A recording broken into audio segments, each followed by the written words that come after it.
عزیزان من، اللہ رب العزت نے ارشاد فرمایا، اے ایمان والو، اللہ سے ڈرو، تقوی اور پرہیزگاری کو اختیار کرو۔ اور پھر ارشاد فرمایا کہ وَلَا تَمُوتُنَّ إِلَّا وَأَنْتُمْ مُسْلِمُونَ۔ مرنا تو ہے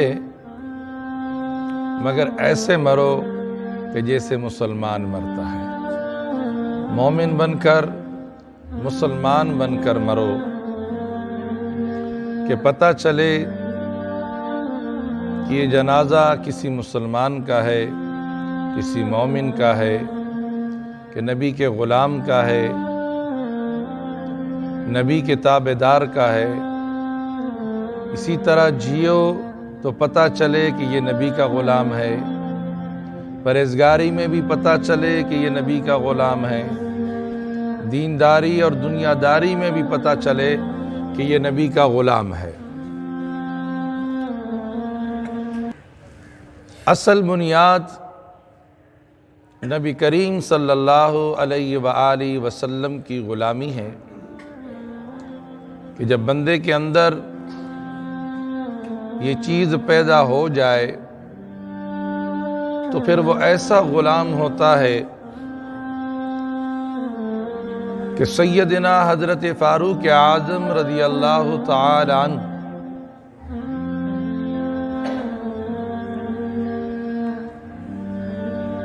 کہتے ہیں، مختلف روایات کے 22 لاکھ مربع میل،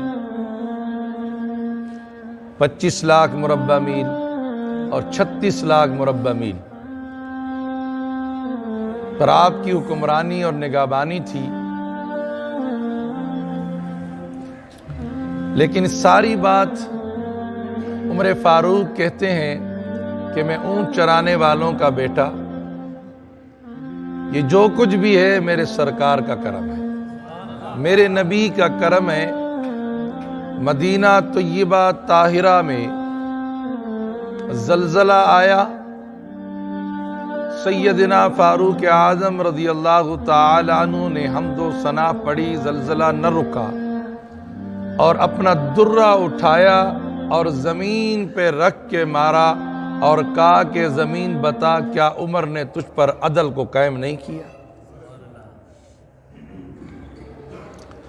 یہ ہے نبی کریم علیہ السلام کی غلامی، کہ جو نبی کریم علیہ السلام کی غلامی کرنے والا جب زمین سے مخاطب ہوتا ہے تو اس کی زبان کی لاج، چونکہ اللہ رب العزت نے فرمایا کہ اللہ والوں کی زبان پر، زبان ان کی ہوتی ہے لیکن طاقت میری ہوتی ہے۔ تو اندازہ کریں کہ جب غلامی کا جامہ وہ اوڑھ لیتا ہے، غلامی کے لیے اپنی گردن اور سر کو جھکا لیتا ہے، پھر اس نے زمین سے کہا کہ رک جا، یہ بتا مجھے، کیا عمر نے تجھ پر عدل کو قائم نہیں کیا؟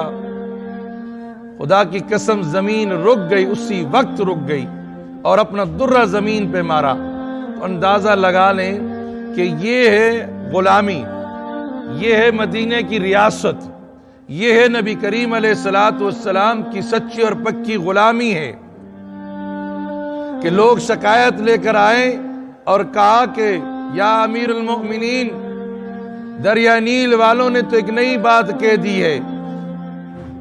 کہا کیا؟ کہا کہ اس میں ایک لونڈی تیار کر کے باقرہ بالکل دولن بنا کر اور اس میں ڈال دیتے ہیں تو وہ جاری ہوتا ہے۔ آپ نے کہا رک جاؤ، رکا لکھ کے دیا۔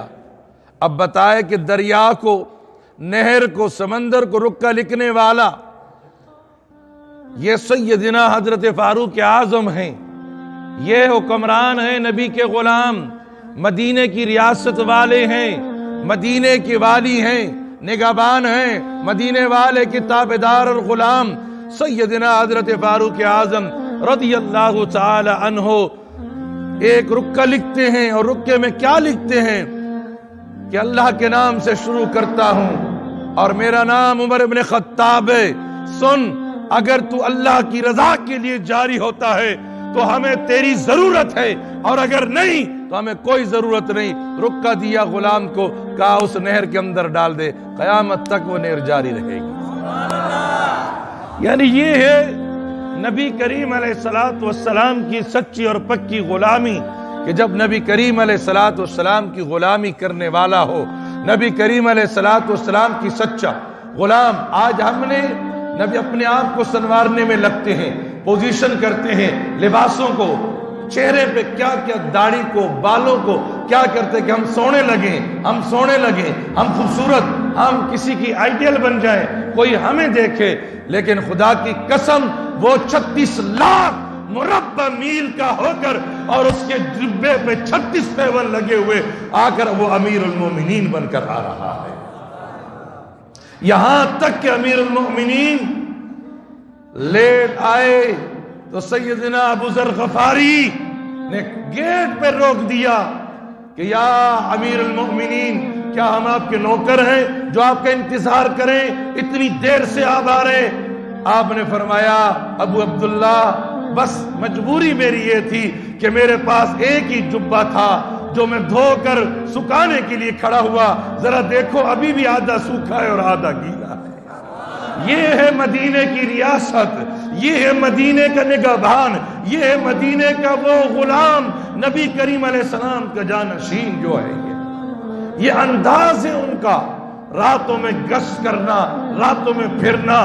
یہ میرے عمر بن خطاب کا کام ہے کہ اپنے لباس کو بدلی کر کے اور چہرے کو چھپا کے گلیوں میں پھرنا، لوگوں کی نگہبانی کرنا، خبرگیری کرنا۔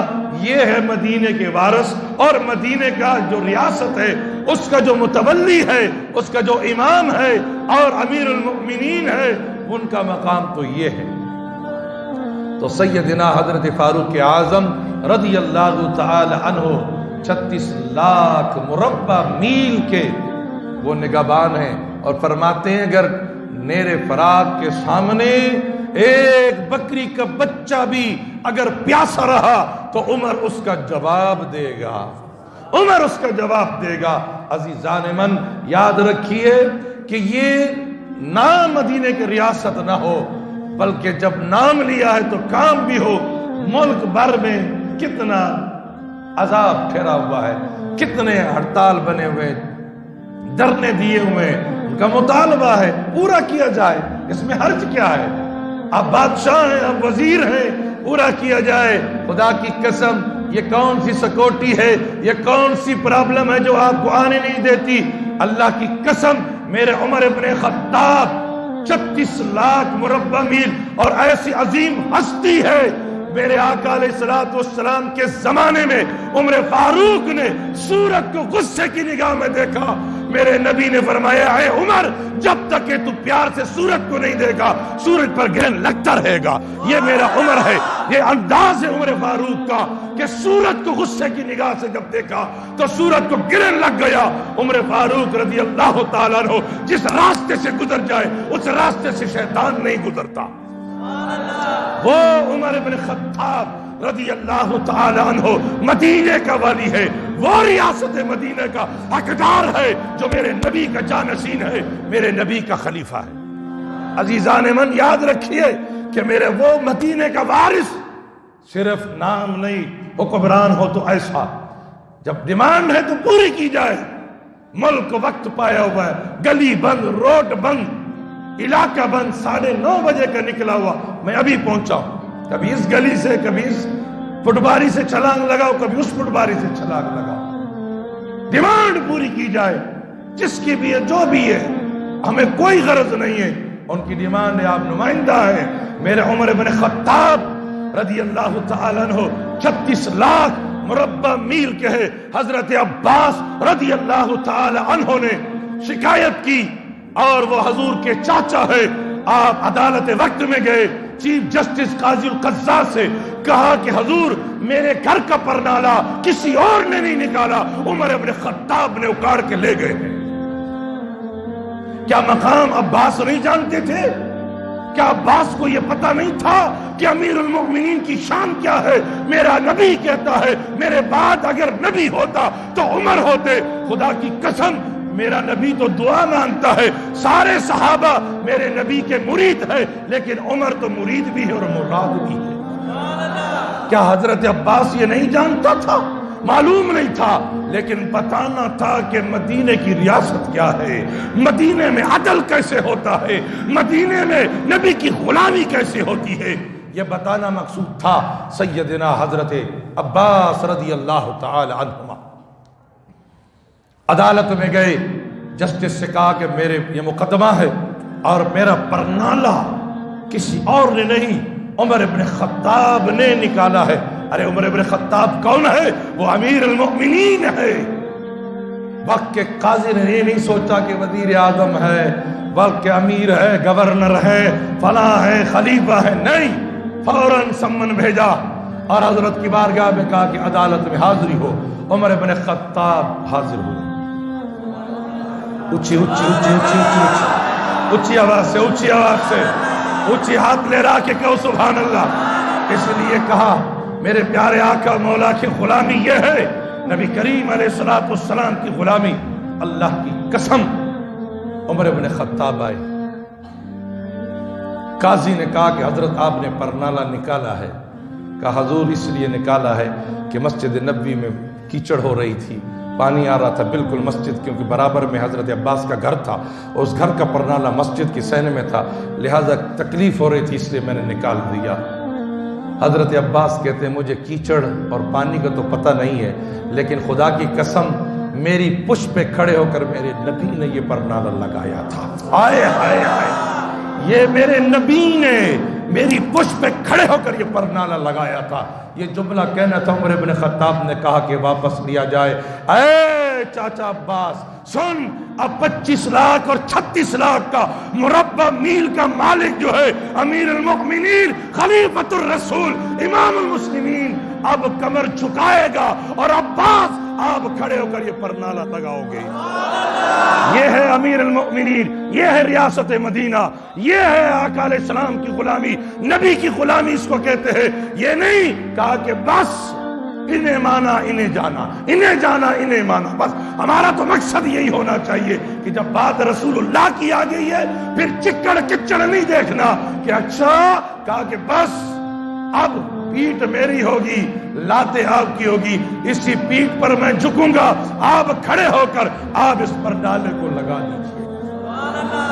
تو عزیزان من، یہ ہے عمر ابن خطاب رضی اللہ تعالی عنہ۔ جب خلافت پر بیٹھے تو کہا کہ سنو، ایک کھڑا ہوا اور اس نے کہا نہ ہم تیری سنیں گے اور نہ ہی تیری بات مانیں گے۔ کہا کیوں؟